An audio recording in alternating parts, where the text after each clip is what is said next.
चाहता हूं कि कुछ शंकाएं और बढ़ गई हैं समय के साथ साथ, और संवेदनशीलता नहीं होती तो 13-14 दिन मैं जेल नहीं जाता। लगातार आंदोलन करके जेलों में रहा। अंकिता के घर भी पहुंचने वाले लोगों में हम लोग भी थे।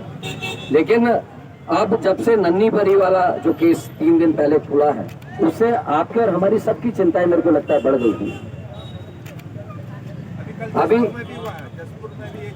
वो सारी चीजें जो चल रही है वो क्योंकि अपराधियों को संरक्षण मिल रहा है।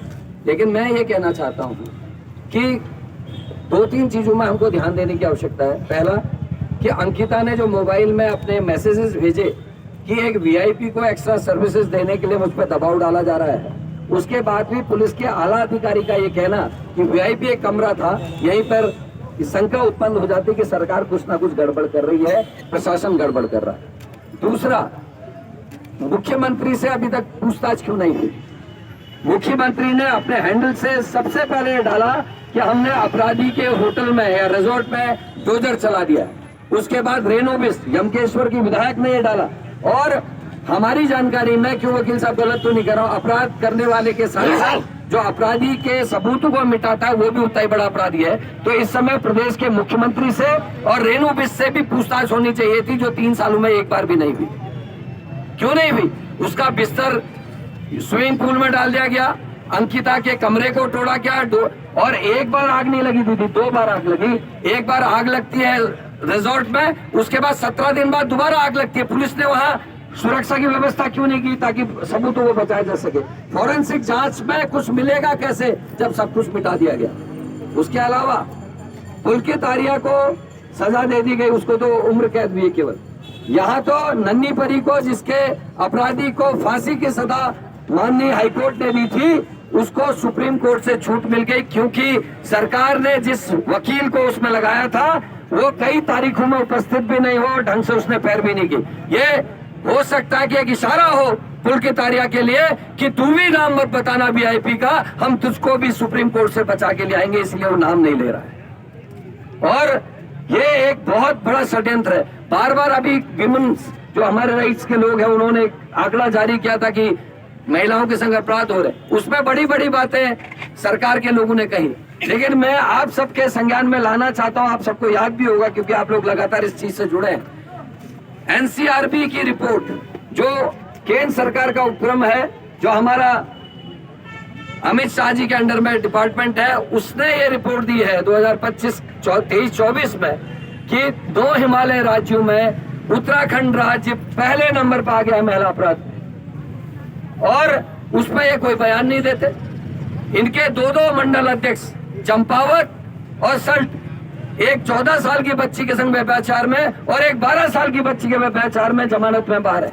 और मुझे बताने में कोई अफसोस नहीं है कि जो सल्ट वाला केस है उसका, क्योंकि मैं भी उसमें इन्वॉल्व हुआ था जाके उसकी जांच कराने में, 4 दिन बाद मुझे बताया गया कि अभी तक मेडिकल नहीं हुआ। जब मैं रानीखेत गया, मेडिकल कराया, उसके बाद देखा तो रिपोर्ट में उसके जो इंटरनल पार्ट है उसकी जांच नहीं हुई।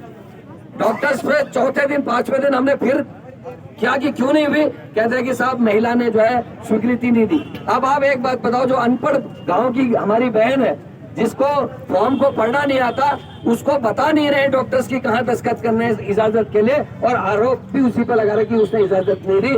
अगर 6 दिन तक बच्ची का मेडिकल नहीं होगा तो उसमें क्या आना है, इसीलिए जमानत हो गई। हरिद्वार में संतरेसा एक जगह है दीदी, 14 साल की बच्ची का बलात्कार हुआ, उसकी हत्या कर दी गई 26 जून को 2024 में। आज 1 साल से ज्यादा समय हो गया। बीजेपी के ओबीसी सेल के सदस्य अभी तक बाहर है, क्योंकि जब सरकार में शामिल लोग जब अपराधों में होते हैं, उनको सरकार बचाती है, तो अन्य अपराधियों के हौसले बुलंद होते हैं। देहरादून हमारी राजधानी है, आईएसबीटी जो सबसे भीड़ भाड़ वाला इलाका है, 13 साल की बच्ची का 5 लोगों ने दरिंदगी के साथ सामूहिक बलात्कार कर दिया।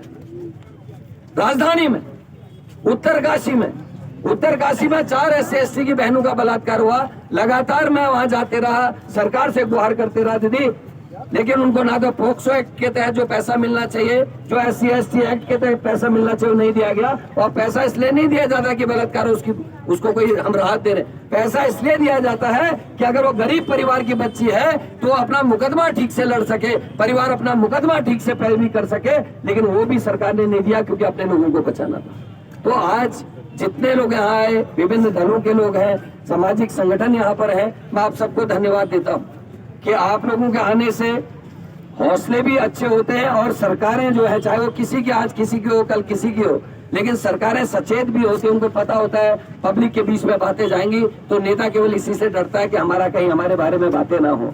और ये अच्छा है कि आप लोग अवेयर करने का काम कर रहे हैं। लड़ाई लड़ने में जो भी हमसे भी सहयोग होगा आगे भी, पहले भी हम लोगों ने कोशिश की थी।